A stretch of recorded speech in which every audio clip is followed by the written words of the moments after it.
Welcome to Shakti Infotech, Diploma in Computer Application, lesson number 75. இந்த லெசனில் நாம் MS Excelல great ஃபார்முலாவை எப்படி போடுறோம். கிளாஸ் ரூமில் கிரேடுன்றது சொல்லுவாங்க இல்லைங்களா, A+, A, B, Cன்னு சொல்லிட்டு அது எப்படி பேசிக்காக பண்ணுறோன்றது பார்க்கலாம் நம்ம. ஓகே, ஸ்க்ரீனை மட்டும் கவனிங்க. ஓகே, இங்கே பார்த்தீங்க அப்படின்னா ஒரு நிறைய பேர் ஸ்கூலில் படிக்கிறாங்க. இது ஒரு 10th மார்க் ஷீட்னு வச்சுக்கோமே. இவங்களுக்கு நாம் கிரேடு போட போகிறோம். இந்த கிரேடிங் சிஸ்டத்தை பொறுத்த வரைக்கும் ஒவ்வொரு ஸ்கூல்லையும் ஒவ்வொரு மாதிரி ஃபாலோ பண்ணுவாங்க. பட் இப்போதைக்கு நான் உங்களுக்கு சொல்ல போகிறது என்னென்னா, 450 அபவ் எடுத்திருந்தாங்க அப்படின்னா A+, 450 இல்லை 451 அப்படின்ற மாதிரி எடுத்திருந்தாங்கன்னா A+ன்னு வரணும். 400க்கு மேலே 450க்குள்ளே 449க்குள்ளே எடுத்தாங்கன்னா ஏன்றது, 350க்கு மேலேனா பி, 300க்கு மேலேனா சி, எல்லாத்துலேயுமே ஜஸ்ட் ஒரு 35 பார்டர் பாஸ் பண்ணால் கூட டின்றது வரணும். சப்போஸ் ஏதாச்சும் ஒரு சப்ஜெக்டில் ஃபெயில் ஆனால் கூட நில்லுன்றது வரணும். ஓகேங்களா, அதுதான் இதோட பேசிக் கான்செப்ட். இது பாருங்கள் எப்படி வேலை செய்யுதுன்னு சொல்லிடுறேன் முதல்ல. இப்போது இங்கே பாருங்கள், 34ன்னு கொடுத்தனா ஆட்டோமேட்டிக்காக என்ன ஆகும், அவங்களுக்கு கிரேடு கிடையாது. ஏன், ஈவன் அவங்க எல்லாத்துலேயுமே 99 எடுத்தால் கூட மேபி டோட்டல் 430 இருக்கும், பட் கிரேடு வரக்கூடாது. அவங்க 35 எடுத்தால் தான் என்ன நடக்கணும், கிரேடுன்றதே இங்கே வரணும். ஓகேங்களா, அதே மாதிரி ஒரு 40 கொடுக்குறேன், 40னா 50 கொடுக்குறேன், 446னாலும் ஏ தான், அப்போது 54 கொடுக்குறேங்க, 54. ஸோ 450 வந்தால் தான் என்ன ஆகும், A+. இங்கே 53ன்றது கொடுத்தனா ஆட்டோமேட்டிக்காக என்ன ஆகும், ஏ அப்படின்னு மாறிடும். அப்போது இது எல்லாமே என்னென்னா இன் டர்ம்ஸ் ஆஃப் ஃபார்முலாவாக கொடுப்போம் நாம். ஓகேங்களா, அதுக்கான ஃபார்முலா என்னன்றது பாருங்கள். இந்த ஃபார்முலா பார்க்கறதுக்கு முன்னாடியே நான் உங்களுக்கு சில விஷயங்களை சொல்லிடுறேன் எப்படின்றது.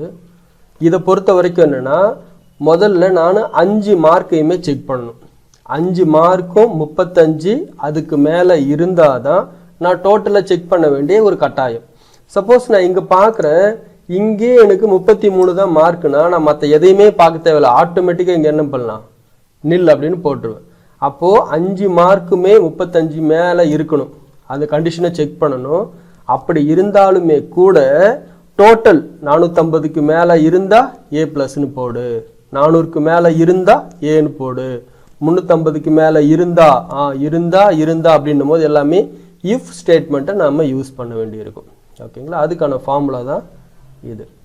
நீங்கள் என்ன பண்ணுங்கள், வீடியோவை பாஸ் பண்ணிவிட்டு கூட இந்த ஃபார்முலாவை அப்படியே எழுதி வச்சுக்கோங்க, அப்போ தான் உங்களுக்கு புரியும். ஓகேங்களா, இஃப் ஆஃப் அண்ட் ஆஃப் B2க்குள்ளே என்ன வேல்யூ இருக்கும், தமிழ் மார்க். தமிழ் மார்க்கு 35க்கு மேலே இருக்கான்னு செக் பண்ண சொல்கிறேன். C2க்குள்ளே என்ன இருக்கும், இங்கிலீஷ்.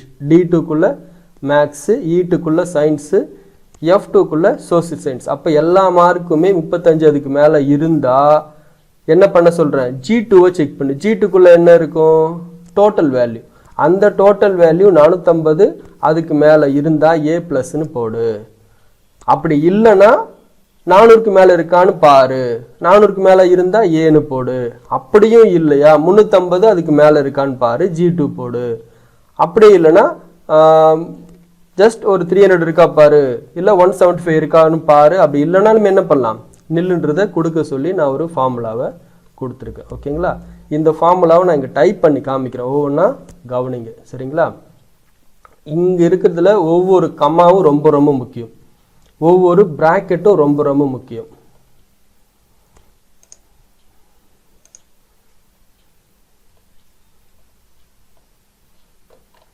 ஓகே, ஒரு 4 பேர் இங்கே டெலீட் பண்ணி விட்டுறேன்.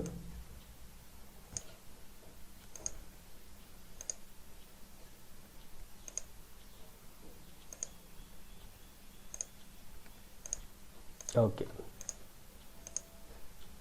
இந்த எல்லா ஃபார்முலாவையுமே டெலிட்டும் பண்ணிடுறேன். எப்படின்றத கவனிச்சுக்கிட்டே வாங்க. எப்போ ஒரு ஃபார்முலாவை ஆரம்பிக்கிறதா இருந்தாலும் ஈக்குவல் டு சிம்பிள் போட்டுக்கணும். அப்போது ஈக்குவல் டு இஃப் ஆஃப் அப்படின்ற ஃபார்முலாவை இன்ட்ரடியூஸ் பண்ணுறேன்.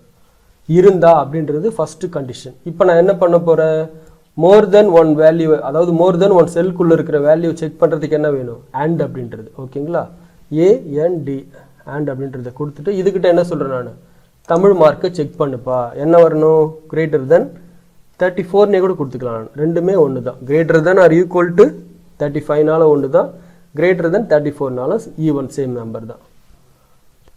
இது greater than 34 comma maths mark greater than 34 comma science mark greater than 34 comma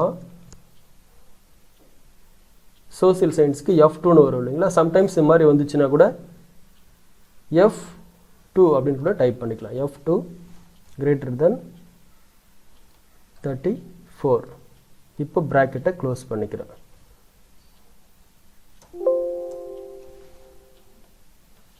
இந்த இடத்துல கொஞ்சம் பிரச்சனையாக இருக்கு, இருங்க.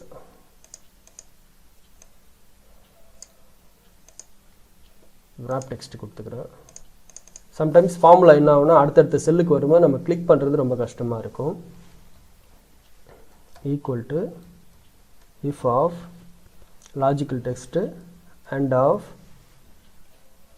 Tamil greater than 34 comma English greater than 34 comma Max greater than 34 comma Science greater than 34 comma Social Science greater than 34.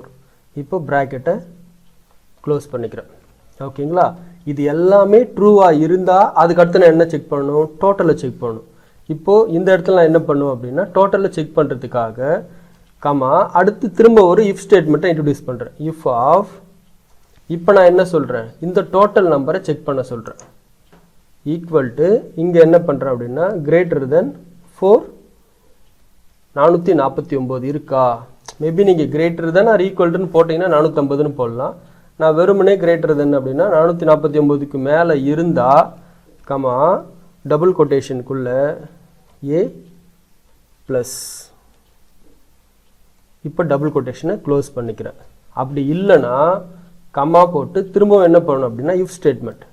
If of திரும்ப இப்போ என்ன பண்ணணும், அதே டோட்டலை செக் பண்ணு கிரேட்டர் தென் 400க்கு இல்லை 400 மேலே இருக்குன்றதால 399 அப்படின்றத கொடுத்துட்டு கமா இருந்தால் டபுள் கொட்டேஷனுக்குள்ளே என்ன வரணும் அப்படின்னா ஏ.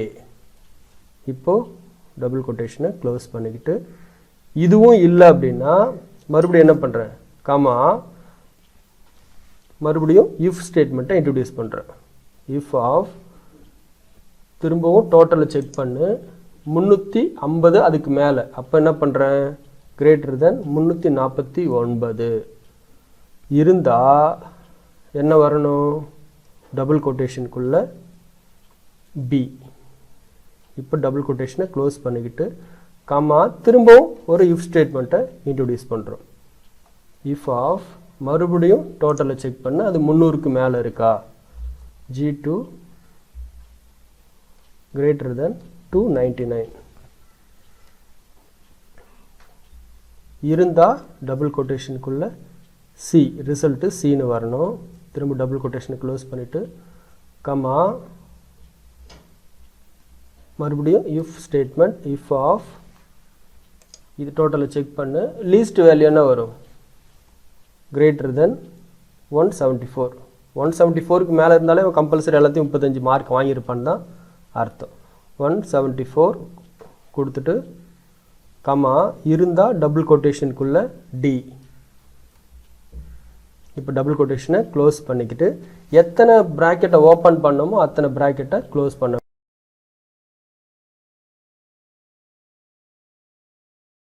வேண்டியிருக்கும். நான் ஒவ்வொரு ப்ராக்கெட்டாக க்ளோஸ் பண்ண கவனிங்க, ஆட்டோமேட்டிக்காக அது க்ளோஸ் ஆகுது தெரியும். ஒரு ப்ராக்கெட், 2 ப்ராக்கெட், 3, 4 ப்ராக்கெட், 5வது ப்ராக்கெட்டும் நமக்கு என்ன ஆச்சுங்க, க்ளோஸ் ஆகிடுச்சு. ஸோ எத்தனை ஓப்பன் ப்ராக்கெட்டோ அத்தனை ப்ராக்கெட் கொடுத்துடணும். ஓகே, வேல்யூ ட்ரூவாக இருந்தால் என்ன வரணும், இது வேல்யூ ஃபால்ஸாக இருந்தால் கமா கொடுத்துட்டோம் அப்படின்னா வேல்யூ ஃபால்ஸாக இருந்தால் டபுள் கொட்டேஷனுக்குள்ள நில் அப்படின்றத கொடுத்துட்டு இப்போ ப்ராக்கெட்டை ஃபைனல் ப்ராக்கெட் க்ளோஸ் பண்ணால் இந்த இஃப் ஸ்டேட்மெண்ட் நமக்கு க்ளோஸ் ஆகிடும். இப்போ என்டர் கொடுக்குறேன் பாருங்கள் என்ன ஆகுது, நில்லுன்னு வருது. நான் அப்படியே ட்ராக் பண்ணிக்கிறேன். ஸோ இந்த மார்க்குக்கு ஏற்ற மாதிரி என்ன ஆகும், இங்கே 35ன்னு கொடுத்தாலே நமக்கு இங்கே கிரேடு வந்துடும்.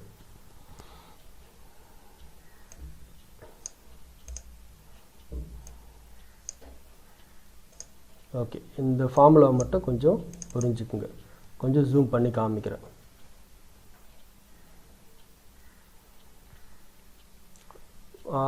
ஆரம்பத்தில் ரொம்ப குழப்பமாக இருக்கிற மாதிரி இருக்கும். பட் ரொம்ப ரொம்ப ஈஸி தான், பெரிய கஷ்டம்லாம் கிடையாது. நாம் ஒவ்வொரு கண்டிஷனாக எக்ஸல்கிட்ட சொல்கிறோம். அப்போது முதல்ல என்ன பண்ண சொல்கிறேன், 5 மார்க்கையும் 34க்கு 35 அதுக்கு மேலே இருக்கான்றதை செக் பண்ண சொல்கிறேன். இருந்துச்சுன்னா நீ டோட்டலை செக் பண்ணி பாரு. இப்போ டோட்டல் 449க்கு மேலே இருந்தால் இது போடு, 400க்கு மேலே இருந்தால் இது போடு, 350க்கு மேலே இருந்தால் இது, 300க்கு மேலே இருந்தால் இது அப்படின்ற மாதிரி நாம் என்ன பண்ணுறோம், இதுக்குள்ளே ஸ்டேட்மெண்ட் கொடுத்துட்டு வரலன்னா நில்லுன்றதை கொடுத்துரு அப்படின்ற மாதிரி இதில் போடுறதால நமக்கு என்ன ஆகும், ரிசல்ட்டு இங்கே வரும். ஓகேங்களா. இப்போ நீங்கள் என்ன பண்ணுங்கள், இதுக்குள்ளே நான் எப்படி கொடுத்தனோ அப்படியே நோட்டில் எழுதிக்கிட்டு அப்படியே நீங்கள் ஒர்க் அவுட் பண்ணி பாருங்கள். உங்களுக்கு என்ன நடக்கும் அப்படின்னா, உங்களுக்கு அடிப்படையில் எப்படி வேலை செய்யுதுன்றது கொஞ்சம் கொஞ்சமாக புரிய ஆரம்பிக்கும். ஒன்ஸ் இதெல்லாம் புரிஞ்சிடுச்சுனாவே அடுத்து நீங்களாகவே நோட்டை பார்க்காம இந்த ஃபார்முலாவை டைப் பண்ணலாம். ஓகேங்களா. இந்த மாதிரியும் பண்ணலாம்.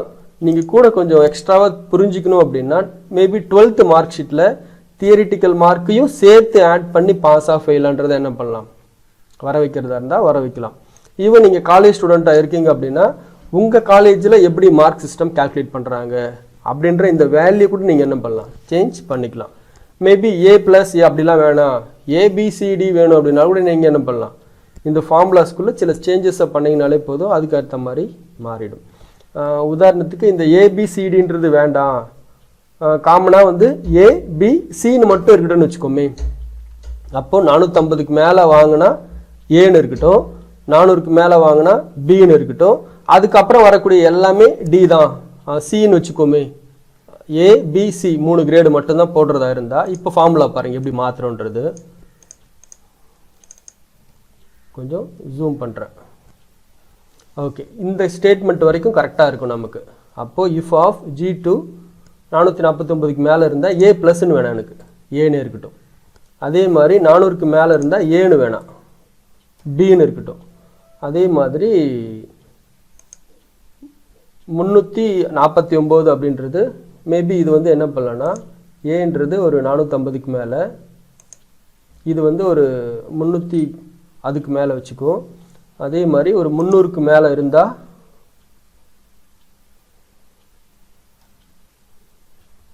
300 இல்லை அதுக்கு மேலே இருக்குது அப்படின்னா சின்னு வச்சுக்கலாங்களா. ABCD. ஓகே, சி மட்டும் வைக்கிறதா இருந்தால் இந்த இடத்துல என்ன பண்ணணும், 300ன்றது இருக்கக்கூடாது. ஸோ 400 வரைக்கும், 400 அதுக்கு 400க்கு மேலே இருந்தால் பின்னு வரணும். ஜஸ்ட் பாஸ் ஆனவங்க எல்லாமே நான் சின்றது போடுறதா இருந்தால் AB இந்த இடத்துல 174 டபுள் கொட்டேஷனுக்குள்ளே சின்றது கொடுத்துக்கிறேன். எனக்கு இதுக்கப்புறம் ஸ்டேட்மெண்ட் தேவை கிடையாது இல்லைங்களா, அதனால் இது எல்லாத்தையுமே டெலீட் பண்ணிடுறேன். இதையும் டெலீட் பண்ணிடுறேன். எத்தனை ஓப்பன் ப்ராக்கெட்டோ அத்தனை க்ளோசிங் ப்ராக்கெட் தான் இருக்கணும். ஓகேங்களா. இப்போ பாருங்கள், 3 1 2 3 ஓப்பன் ப்ராக்கெட் இருக்குது, 3 க்ளோசிங் ப்ராக்கெட். அப்போ G2 இதில் என்ன சொல்லியிருக்கேன், எல்லா நம்பரையும் செக் பண்ணு. 449க்கு மேலே இருந்தால் A, 400க்கு மேலே இருந்தால் B, அதுக்கப்புறம் என்ன இருந்தாலும் சின்ற மாதிரி கொடுத்துட்டு இல்லைனா நில்லுன்ற மாதிரி கொடுத்துருக்கேன். இப்போ என்னாச்சு கவனிங்க, எனக்கு எல்லாத்துக்குமே இப்போது ரிசல்ட் மாறிடும். நான் இங்கே என்ன கொடுக்குறேனோ அதுக்கேற்ற மாதிரி தான் எக்ஸல் நமக்கு டிஸ்பிளே பண்ணும். இங்கே ஒவ்வொரு கமாவும் ரொம்ப முக்கியம், ஒவ்வொரு டபுள் கொட்டேஷனும் ரொம்ப முக்கியம், ஒவ்வொரு பிராக்கெட்டும் ரொம்ப ரொம்ப முக்கியம். இதில் ஏதாச்சும் ஒரு இடத்துல நீங்கள் தப்பு பண்ணால் கூட சின்டாக்ஸ் எரர்னு வரும். அதாவது நீங்கள் கொடுத்துருக்கிற ஃபார்முலா என்னன்றது எனக்கு தெரியல அப்படின்ற மாதிரி எக்ஸல் நமக்கு ஒரு ரீப்ளேவை கொடுக்கும். அதனால் எக்ஸலில் எப்படி ப்ரோக்ராம் பண்ணியிருக்காங்களோ அதுபடி நீங்கள் கரெக்டான ஃபார்முலா கொடுத்தீங்கன்னா ரிசல்ட் கரெக்டாக வரும். இதே மாதிரி ஒரு ரிசல்ட்டை கொண்டு வர ட்ரை பண்ணுங்கள். நம்ம அடுத்த கிளாஸில் மீட் பண்ணலாம். தேங்க்யூ.